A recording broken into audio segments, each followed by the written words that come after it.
From Super League to Olympic distance to age group world records to Kona. Go longer with the right fuel at the right time with SFuels.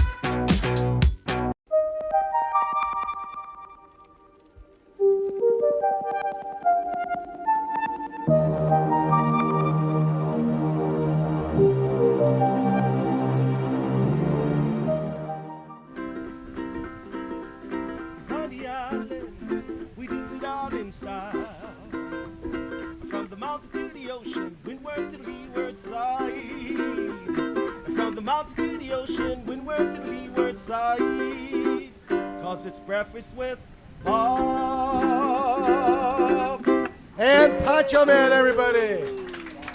Welcome to our 5th year Breakfast with Bob Championship Edition from beautiful Four Seasons Resort, Hualalai.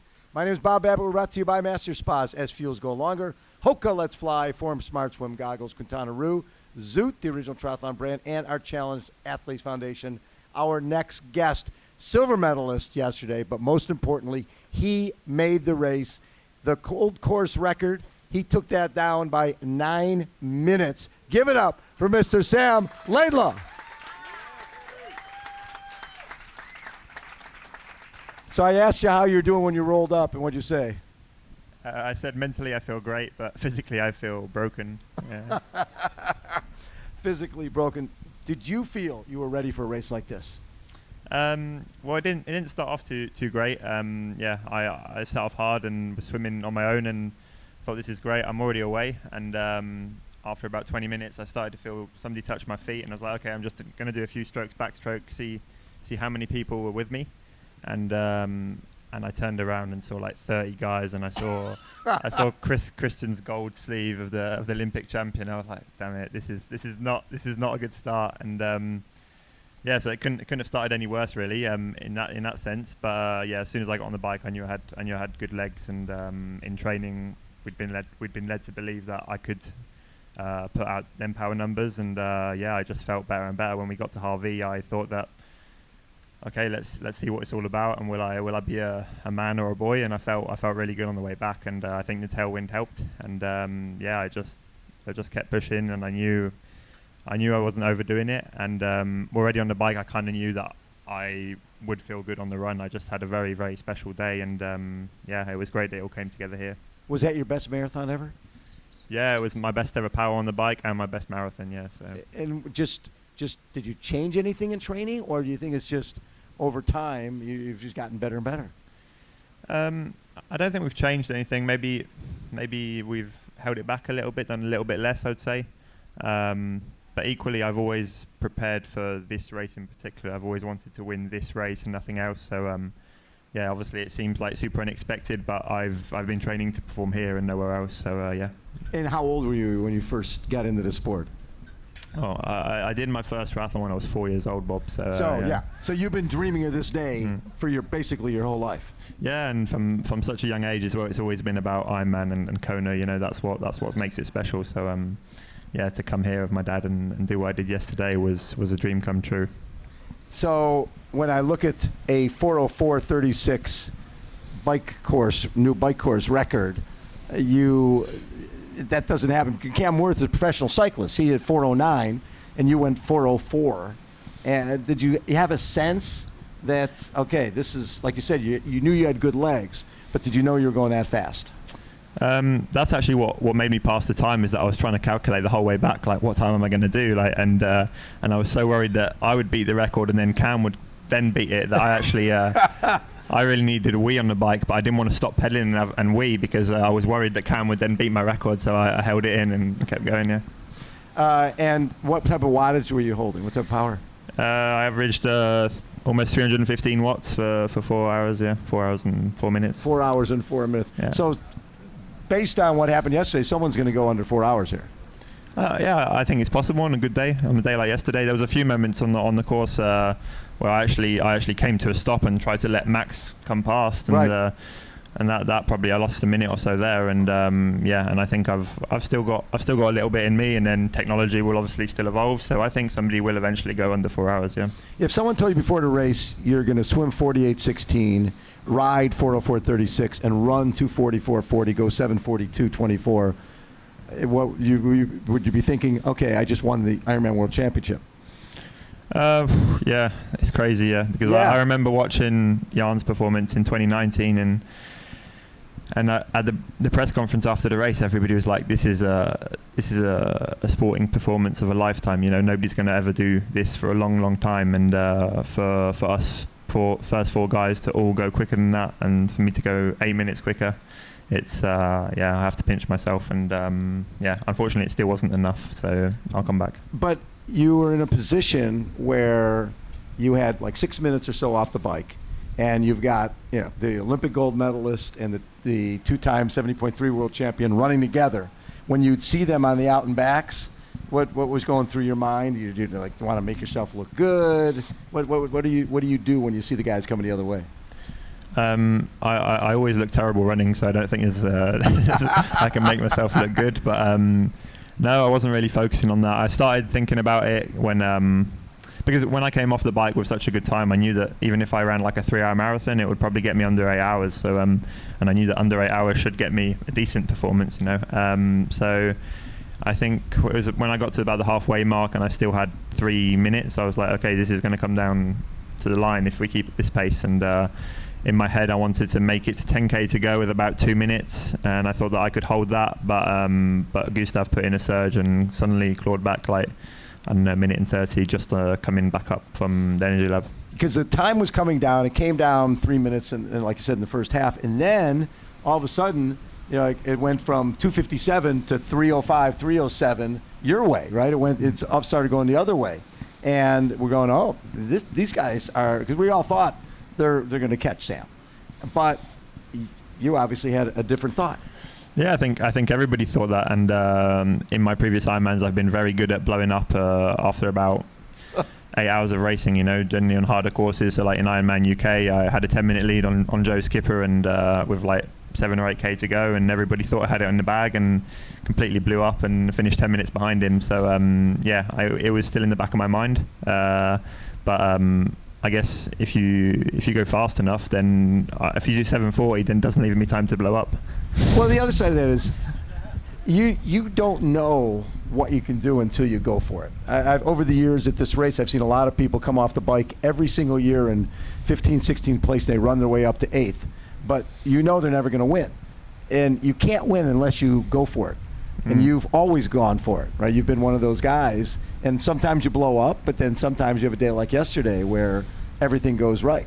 Yeah, it's the only way I can race. I'm not the strongest runner, and I never will be. I'm one of the strongest swimmers, and I'm one of the strongest bikers, and I have to use that to my advantage. So I think I have to stick it to them, and I'm definitely going to come back and make sure that I get them 2 minutes on the swim at least, because I kind of feel like if it was an individual time trial and we'd all set off 3 minutes apart, that I probably could have got that win, because I think we had what happened was the tide was coming in, and so it was very difficult to get away on the first part of the swim, and I think that's why with the turnaround there were so many of us. Right, and when you put somebody in a position, Gustav had to run 2:36 to win. If he runs 2:38, you're the Ironman World Champion. So you did absolutely everything right, and on that particular day, he did what he had to do, but he easily could have blown up. Yeah, it's. I think I said in a post-race press conference that if I was to lose to anybody, I wanted to lose to that guy. He's just such a nice, genuine guy, and a ferocious athlete. So to battle with him, but equally to get to race guys like Sebi and stuff, guys that have inspired me for such a long time. It's honestly a dream come true. Our whole podium and our women's winner, first timers here, changing the notion that it's hard to win here first time. Actually, it was funny because I was out on the course with Luke Van Leerde, who came here in 1996, never run a marathon, never did an Ironman, and broke the course record. Mm-hmm. So were you worried about the stigma of this island, the wind, the heat, the competition, all of that?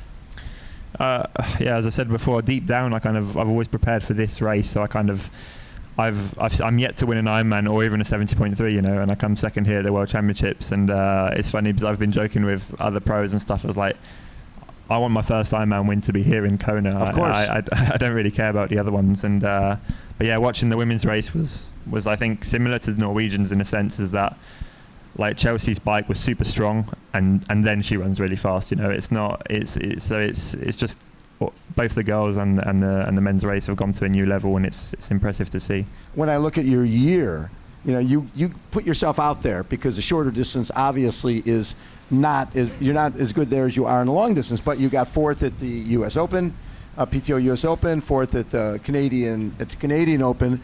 So you're testing yourself with those faster, the faster guys, because that speed's going to help your speed. Yeah, and I guess like the last PTO race, I actually had very similar wattage to what I did here for the whole full distance. The whole way. Yeah. And it's similar running. I wasn't much faster. So yeah, I've always been able to keep going, but I'm not quite the fastest guy. But yeah, they're great. They're great races, and they're really humbling because they come down to the smallest of margins to win or come 15th. How important has your dad been? He's your coach in terms of getting you to this point. Yeah, it's a real family affair. I was very close to quitting the sport when I was about 18. I kind of stopped the short course and left the federation and didn't really know what I was doing. And I remember particularly having one conversation with my mum, and I was like, I just don't think I can do it, or I should do it. And yeah, that in that particular moment, if she wasn't there, I probably would have quit. So yeah, it's one thing to say, yeah, I'm tough and I get what I want, you know, and I'm really dedicated, but you need some amazing people around you, and yeah, I certainly have that. How have you changed as an athlete? No, I mean, I just want to grow every single day. I'm using this sport is my canvas, and it's my, yeah, I guess it's always what I've wanted, but yeah, I just want to get better every day, and not just in the sport, but as a human being. Yeah. So when Gustav comes up and basically you guys shake hands, and what did he say to you? What did he say to me? I won't tell you what he said to me before the race, because he made this terrible joke about my mum. No, he's a funny guy, but no, during the race, I don't know. I think I can't remember what he just said. You don't need words to describe them moments. I don't think there are words that exist. You know, there's so much respect between us, and yeah, already in the Collins Cup, he was such a nice guy to me. I had the worst day ever, and he came past me. He was in like 4 battles behind me, so he set off about 20 minutes behind me, and kind of caught me up and was like, "Come on, come along! Like, well done for trying." And loads of people would have just like gone past and let me suffer in peace. But no, he's yeah, as I keep saying, he's a great guy. Like you said, you've had those races where you have a big lead and blow up. What have you gained from those experiences? Like you said, you're suffering. You're taking a risk. Sometimes it works, but a lot of times you spend a few hours by yourself questioning your life decisions. Yeah, I've always said that I wanted to know what it takes to win the race, and this race, I mean, what I did yesterday certainly gave me that. You know, I want to be up front. I want to see what it takes to win, and I think it's something I've taken from especially Alistair Brownlee, watching him race as a kid. The way he just goes about every single race. His first Olympics in, I think it was 2008, yeah, and he was just leading the race, you know, and what was he, 20 or something, and everybody was like, who's this kid? And but I guess from there on, he kind of knew what it took to win, and that's how I go about my career. Also, like you said, this is a canvas for you. You understand that this is entertainment, right? This isn't just you getting from point A to point B. It's about, you're a brand. Sam Laidlow is a brand, and you want to promote your brand. At the same time, you want to promote and grow the sport. Talk a little bit about how important that is to you. Yeah, I mean, it's a difficult thing to do. Whether you need to pick wisely the values that you want to share, and that's another thing I learned from the Collins Cup, is that I didn't do everything quite right there, but I'm happy it happened, because I also learned a lot.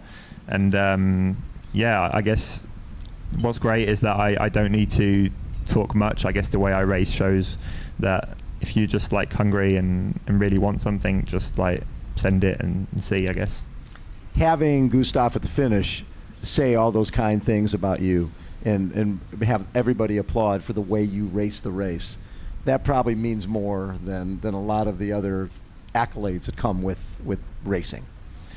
Yeah, I think that it's not necessarily the result that you remember, it's all the small moments, you know, whether it's Daniela out on the Queen K in the middle of the sun, like encouraging me, and or giving a sweaty hug to Jan. You know, it's so many moments that I'll remember for the rest of my life, and it's got nothing to do really with the result. 23 years old, already silver medalist at the Ironman World Championship, and took 8th at the last Ironman World Championship in St. George. Your future is as bright as it gets. What do you do next? What do I do next? I'll go with my girlfriend and have a few beers and a road trip maybe, and then really focus on how I can win this race next year. I love it. How about a round of applause for Mr. Sam Laidlow? Second place yesterday. Poncho Man, take us out. On the island, we do it all in style. From the mountain to the ocean, windward to the leeward side. From the mountain to the ocean, windward to the leeward side. Cause it's breakfast with Bob. Chee-hoo. Poncho Man, everybody.